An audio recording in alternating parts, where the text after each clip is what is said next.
24 گھنٹے کی زندگی میں بھائیو جھوٹ خاص طور پر زندگی سے ہم نکال دیں، جھوٹ نہ بولیں اور ایک کسی کو دھوکہ نہ دیں۔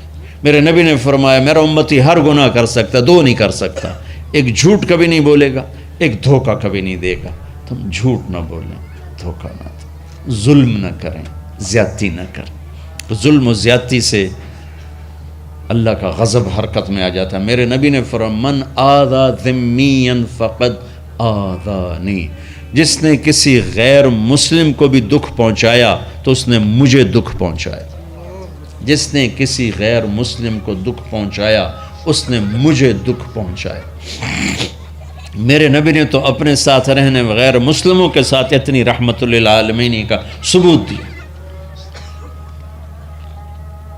ہم ان کے برتن بھی الگ کرتے، وہ برتن کو ہاتھ لگانے میں کہ دھو، برتن دھو کے لاؤ، اتنی نفرت کا اظہار۔ بھائیو محبت سے رہیں، اپنے کاروبار میں ہو سچ بولو، صحیح تولو، وعدہ خلافی نہ کرو، وعدے سے پھرو مت، کسی کو دھوکہ نہ دو، کسی کو فراڈ نہ کرو۔ بازار کا دین سچائی ہے، صحیح تولنا ہے اور دھوکہ نہ دینا ہے۔ گھر کا دین ماں باپ زندہ ہیں، ان کے پیر دھو لو، ان کی دعائیں لے لو۔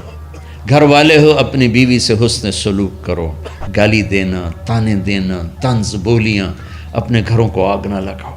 ہمارا جوائنٹ فیملی سسٹم ہے، ماں باپ کو اپنا مقام دو، بیوی کو اپنا مقام دو۔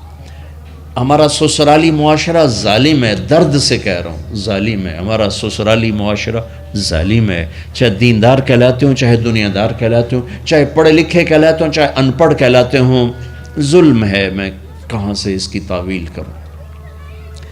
اگر ماں باپ کی طرف سے زیادتی ہے اپنی بیوی کو بچاؤ، اور کہیں بیویاں ایسی زوردار ہیں کہ وہ گھر کو آگ لگانے پر آئی ہوتی ہیں، اگر بیوی زیادتی کرے تو ماں باپ کو بچاؤ۔ یہ تمہارا کام بیچ میں ایک پل بننا ہے، دونوں رشتوں کو جوڑنا ہے۔ جس طرف بہنوں کی طرف سے زیادتی ہے بیوی کو بچاؤ، بیوی کی طرف سے اپنے دوسرے رشتوں کو بچاؤ۔ ہم اس میں افراط ہوتا یعنی کمی زیادتی کا شکار ہیں۔ کچھ ماں باپ کے پریشر میں بیویوں پر ظلم ڈھا دیتے ہیں، اور کچھ بیویوں کے پریشر میں ماں باپ کو ذلیل کر دیتے ہیں۔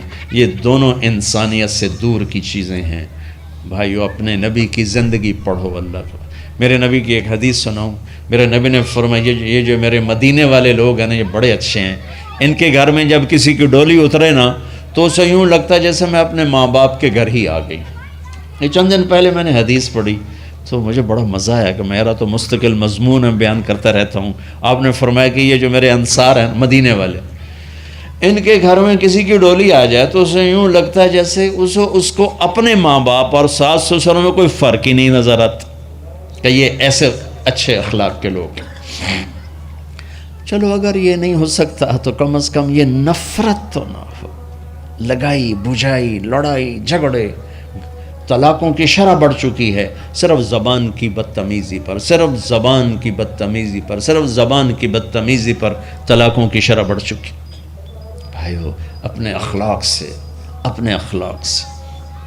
اپنے رشتوں کو جیتو۔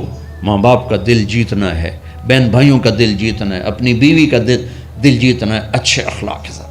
بیوی کے ذمہ خاوند کا دل جیتے اچھے اخلاق کے ساتھ، ساس سسر کا دل جیتے اچھے اخلاق کے ساتھ، اپنے بہن بھائیوں کا دل جیتے اچھے اخلاق کے ساتھ۔ میرے رب کی قسم تم چپ رہنا سیکھ لو، عزت تمہارے قدموں میں آ کے گرے گی۔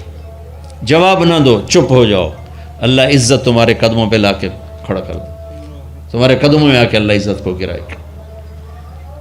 اولاد کو عزت دو، اولاد کو عزت دو، اولاد کو عزت دو، ان کو ٹائم دو، پھر یہ ساری زندگی تمہارے غلام بنیں گے۔ 3 سال کے بچے کو اسکول میں دھکا دے دیا، آیا تو ٹیوشن والے کے پاس بھیج دیا اور خود اپنے مزے کیے، تو یہ اولاد کبھی تمہاری نہیں ہوگی۔ انہیں ٹائم دو اور اولاد کی خواہشات کا خیال کرو، ان پر ایسے ماں باپ ہونے کی ایسی دھونس مت جماؤ۔ آج کل اولاد نافرمان ہے، آدھا قصور ماں باپ کا ہے، آدھا اولاد کا ہے، کہ یہ وہ شفقت اور وہ محبت اور وہ ٹائم نہیں دیتے، اس سے آگے بات خراب ہو جاتی۔ اور ایک بڑا حساس موضوع ہے، رشتے ناتوں میں اولاد کی رعایت کرو، اپنی اولاد کی پسند ناپسند کا خیال کرو، ان پر مسلط مت کرو۔ اولاد سے کہتا ہوں کورٹ کی شادیاں نہ کرو، عشق معشوقی کی شادیاں نہ کرو، یہ 99.9% ناکام ہو جاتی ہیں۔ زندگی اور چیز ہے، عشق معشوقی اور چیز۔ اپنے ماں باپ کی دعائیں برکتیں لے کر شادی کرو۔ لیکن ماں باپ سے کہتا ہوں اگر کہیں بچی کہہ دے میں نے نہیں کرنی یہاں، تو اللہ کے واسطے اس کی رعایت کرو، اس کو گائے بھینس نہ بناؤ کہ جس قلے نال مرضی جا کے بن چھڈو۔ انسان ہے، جانور نہیں ہے، انسان ہے۔ زندگی جس نے گزارنی اس کی رعایت کرو، اس کی رعایت کرو۔ اولاد سے کہتا ہوں ایسے لو میرج اور گرل فرینڈ بوائے فرینڈ ہمارا کلچر نہیں ہے، یہ ہلاکت اور تباہی کا راستہ۔ میں قربان جاؤں میرے نبی کہ صاحبزادی جنت کی عورتوں کی سردار کا رشتہ آسمان پہ طے ہو چکا ہے کہ علی کے ساتھ کیا جائے گا۔ خبر آ چکی، جبریل آ چکے ہیں کہ یا رسول اللہ فاطمہ علی کے لیے ہے، اور حضرت علی رشتے کا پیغام لے کر آئے ہیں، اور آپ فرما رہے ہیں انشاءاللہ۔ ہاں نہیں کی، کہا انشاءاللہ۔ ہاں تو ہو چکی ہے، انشاءاللہ۔ ہاں کیوں نہیں کی؟ ہاں ہو چکی۔ آپ کو سبق سکھانے کے، ہمیں شریعت سکھانے کے۔ گھر تشریف لے گئے، فاطمہ بیٹی علی کا رشتہ آیا ہے، ہاں کر دوں۔ اللہ اکبر۔ جب جبریل آ کے بتا چکے ہیں کہ یہ رشتہ ہو چکا ہے آسمانوں پر، اللہ نے کہہ دیا ہے کہ فاطمہ علی کا کے ہاتھ میں دی جائے گی، پھر یہ کیوں پوچھ رہے ہیں بیٹی علی کا رشتہ آیا ہے، ہاں کر دوں؟ ہمیں سکھانے کی کہ کتنی بچیاں سسک کے زندگی گزار دیتی ہیں، ماں پیو زبردستی کر دیتے، کتنے بچے سسک کے زندگی گزار دیتے ہیں کہ ماں باپ زبردستی کر دیتے۔ بھائیو اللہ کے واسطے شریعت پڑھو، دین پڑھو، نبی کی زندگی پڑھو۔ حضرت فاطمہ رضی اللہ تعالیٰ عنہ کا انکار کرنا تھا، کیا خیر آج کل کی شریف بچی بیچاری چپ کر کے کہتی ٹھیک ہے جی میں ماں پیو دی مرضی۔ تو فاطمہ جیسی ہستی کوئی تصور کر سکتا ہے؟ کہیں گی نہیں، وہاں سے اقرار ہی تھا، لیکن ہمیں پیغام دینا تھا، سکھانا تھا کہ یا رسول اللہ جیسے آپ بس علی جاؤ لوگوں کو بلاؤ۔ پھر لوگوں کو بلایا، پھر آپ نے نکاح پڑھایا، پھر رخصتی ہوئی، بلا کر آپ نے فاطمہ کا ہاتھ پکڑا اور یوں علی کے ہاتھ میں دے کر کہا علی تمہیں نبی کی بیٹی مبارک۔ سبحان اللہ۔ اور پھر فرمایا فاطمہ مجھے جو سب سے زیادہ محبوب تھا میں نے تیرا ہاتھ اس کے ہاتھ میں دے دیا۔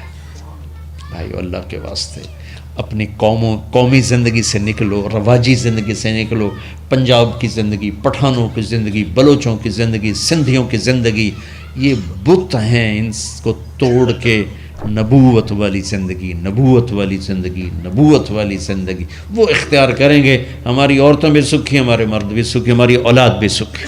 تو سارے بھائی نیت کرتے ہیں نا اس کی انشاءاللہ، اللہ تعالیٰ ان کی بخشش فرمائے۔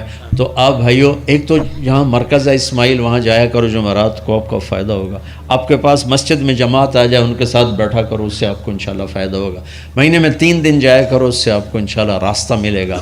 اور دعا سے پہلے اگر کسی سے لڑے ہوئے ہو، مستورات میں کوئی کسی سے لڑی ہوئی ہے یا آپ کسی سے لڑے ہوئے ہو، تو کہ میں ہاتھ جوڑتا ہوں، مر جانے والی جگہ پہ کیا لڑائیاں، معاف کر دو، معاف کر دو، معاف کر دو، اللہ پہ چھوڑ دو۔ اپنے نبی کے ایک حدیث سنا کے دعا کرتے ہیں، آپ نے فرمایا مدینے والوں سے، مدینے والوں میرے بعد تمہیں تمہارا حق نہیں ملے گا، کیا کرو گے؟ کہا جی ہم تلوار اٹھائیں گے، حق لیں گے۔ آپ نے فرمایا اگر میں اس سے اچھی چیز بتاؤں کرو گے؟ کہا جی کیا؟ کہا حق کے لیے لڑائی نہ لڑنا، چھوڑ دینا اور حوض کوثر پہ آ جانا، سارے پورے کروا دوں۔ اب یہ وعدہ مدینے والوں کے ساتھ نہیں ہے، یہ وعدہ ہر اس امتی کے ساتھ ہے جو جھگڑے سے بچنے کے لیے حق چھوڑ دے۔ اپنا حق لو، کوشش کرو، لیکن اگر لڑائی کی شکل ہے واپس ہو جاؤ کہ یا رسول اللہ آپ کے حوالے۔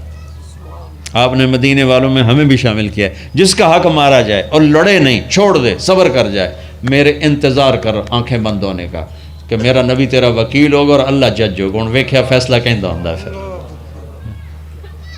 تم اپنے حبیب کو اپنا وکیل بنا لو۔ اب معاف کر دو، عورتیں بھی معاف کر دیں، آپ بھی معاف کر دیں، گلے لگو، امت بنو، محبت سے رہو کیا 4 دن کی زندگی میں نفرتوں کی آگ بھڑکانا، محبت کے پھول بکھیر کے چلے جاؤ، کیا ظلمتیں پھیلانا، اپنے حصے کی شمع جلا کے چلے جاؤ۔